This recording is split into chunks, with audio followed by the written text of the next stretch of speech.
É isso, gente. Vamos começar então a falar do frevo. A gente celebra hoje o Dia Nacional do Frevo, né? Esta data é uma homenagem ao principal marco cultural e artístico do estado de Pernambuco. Vamos entender um pouco da história do frevo conversando ao vivo com a historiadora Carmen Leles. Carmen, bom dia, seja muito bem-vindo ao nosso programa. Bom dia, muito obrigada. Um ótimo dia para todos nós. Olha, eu queria que você começasse explicando para a gente justamente isso, a história do frevo. Ela se confunde mesmo com a história de algumas cidades brasileiras? O frevo está presente ali na cultura de vários lugares do Brasil? Na verdade, a história do frevo se confunde com a própria formação da sociedade brasileira, né? O frevo ele surge como uma manifestação ou um sistema mesmo de manifestações que no final do século XIX, quando o Brasil está passando por uma mudança muito grande, né? Está deixando de ser escravista, está passando do império para a república. Então, é nessa efervescência, em todos esses momentos de mudança, que o frevo surge como um papel extremamente importante para nós brasileiros, que é o de festejar, mas também o de resistir. Então, é a ocupação das ruas do Recife, né, no final do século XIX, que é feita a partir de grupos populares que se projetam no carnaval e que depois, para fora do carnaval também, como uma forma de ocupação do espaço público, como uma forma de diversão e como uma forma de resistir a um processo de exclusão e a um processo muito difícil da formação social brasileira, né?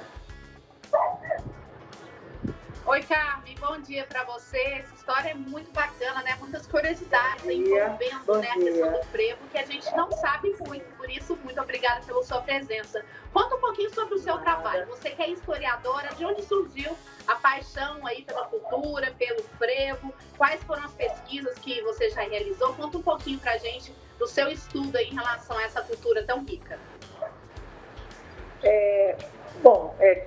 Estudando história, né? Aí a gente já começou falando um pouco sobre a história do Brasil.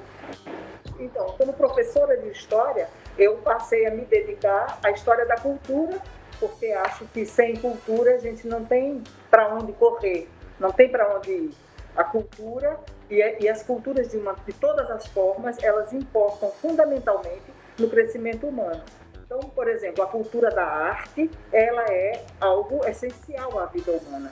Então, me dedico à cultura de uma forma bastante ampliada, como forma de educação, como constituição de um bem patrimonial maior, que é o que nos traz vivo e o que nos faz ir para frente, em termos de desenvolvimento humano. Então, a cultura, para mim, é basicamente isso. Como professora de História e sou servidora pública da Prefeitura do Recife, estou aqui na Prefeitura há mais de 30 anos, trabalho na Fundação de Cultura e na Secretaria de Cultura do Recife e desenvolvo trabalhos a respeito e em função das culturas populares e da cultura de uma maneira geral, das manifestações artísticas. Nós temos uma diversidade extremamente grande e ampla, não é? Que é a diversidade cultural brasileira e que o Nordeste e Pernambuco tem muito. Então, diante dessas relações de diversidade, de reconhecimento, de apropriação, de festa mesmo, que a festa nos faz, inclusive, entender quem nós somos. Então, é a partir daí o meu trabalho que se desenvolve. É sobre isso, basicamente. Tá certo, Carmen. A gente falou aqui algumas vezes, né, que se trata de uma cultura popular. Vamos explicar para o pessoal de casa o que isso quer dizer. É uma expressão ali que surgiu do povo, né? Conta pra gente um pouco mais sobre isso. Você fala sobre o frevo, especificamente, sim, né? A questão da cultura popular. Tá a cultura popular é o que o povo desenvolve, né? Quer dizer, cultura é tudo aquilo que não é a natureza. A árvore, a floresta, o rio é a natureza. Tudo que o homem mexe, tudo que o homem produz, tudo que o homem constrói é cultura. Portanto, essa cultura do brincar, essa cultura da religiosidade, essa cultura do fazer, tudo isso é construção humana. A cultura da doença, de manter determinadas doenças, de manter determinadas coisas, a cultura da violência, a cultura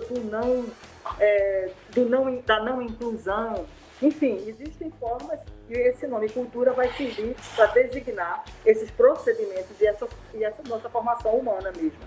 Aí a cultura do frevo e as culturas populares, como você pergunta a respeito das expressões artísticas, aí sim, elas se desenvolvem a partir, inclusive, das mesclas de influências que nós temos. E aí nós, no Brasil, temos influências as mais diversas. Não só as negras, que são advindas da África no processo de escravização do homem africano aqui no Brasil, né?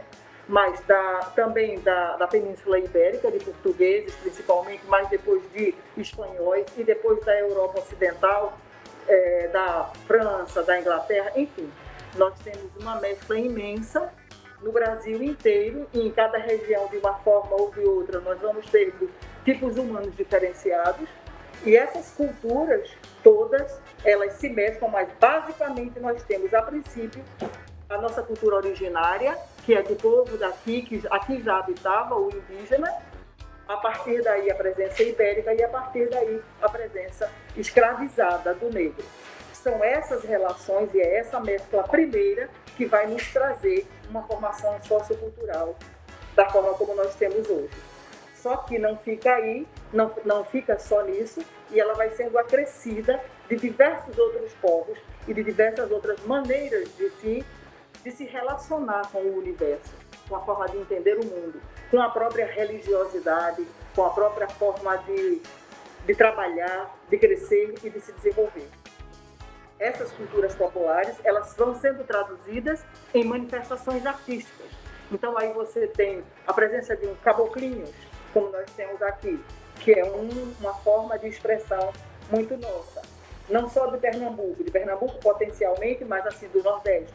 Então é uma forma de se expressar a partir de uma dança, de um ritmo, de toda uma ritualística que está vinculada às questões indígenas e vinculadas a um procedimento religioso que está ligado à Jurema, né? Aí você vai ter um maracatu de baque virado ou maracatu de nação, que é uma outra forma de manifestação artística e que está muito vinculada às religiosidades afro-brasileiras, que se desenvolveu aqui em Pernambuco, em outros estados de uma outra forma, mas você também tem em outros estados brasileiros a presença desse tipo de batuque, desse tipo de procissão, que normalmente vai para a rua, assim como outras formas de apresentação que também são processionais.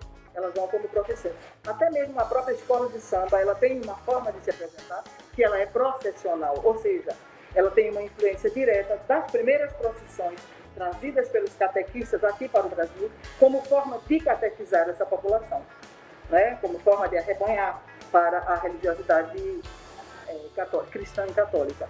Então, essas manifestações, muitas vezes, elas ocorrem nesse modelo processional, modelo de procissão. E em outras, elas ocorrem muito em terreiros e em círculos.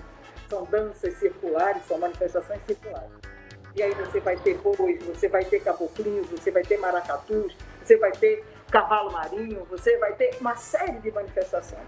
Sejam elas cíclicas, ou seja, pertencentes ao ciclo carnavalesco, ao ciclo junino ou ao ciclo natalino. Ou sejam atemporais, possam ocorrer em qualquer momento e em qualquer época do ano, né? Então, e são muitas e variadas.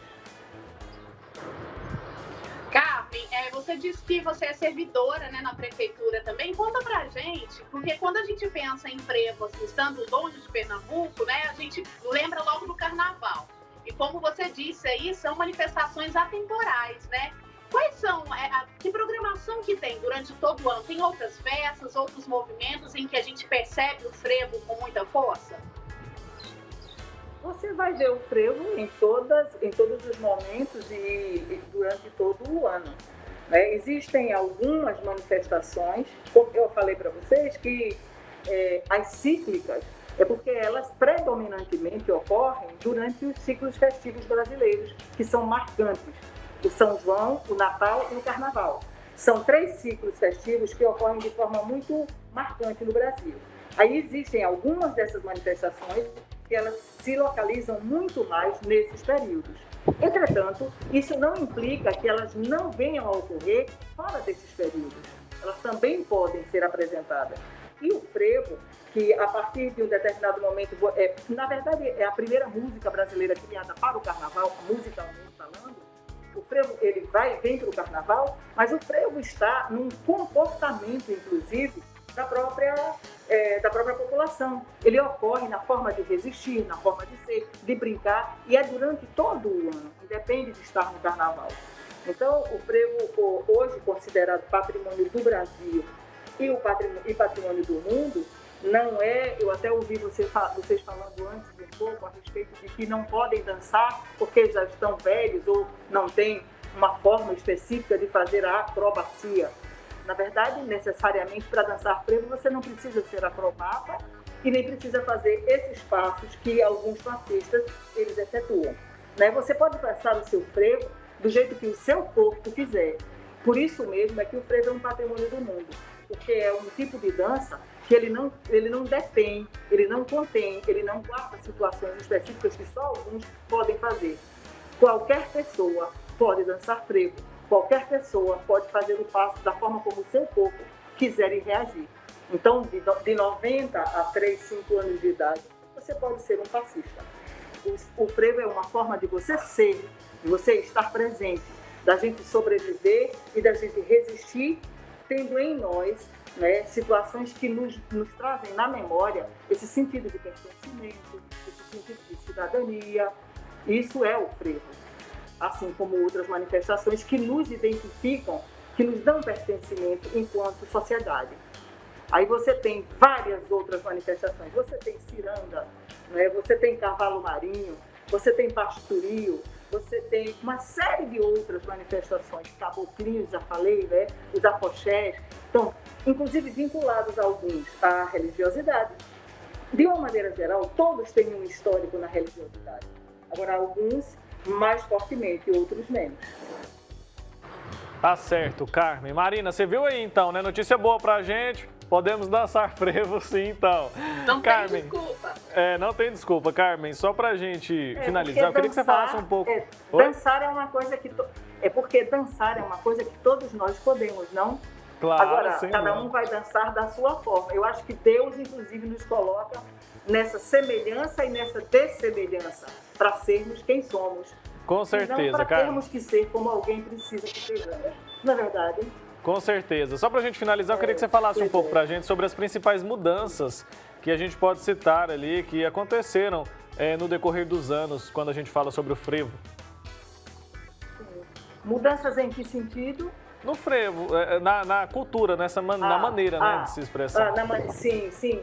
Logicamente que desde o final do século XIX até hoje, mudanças ocorrem efetivamente em todos os momentos.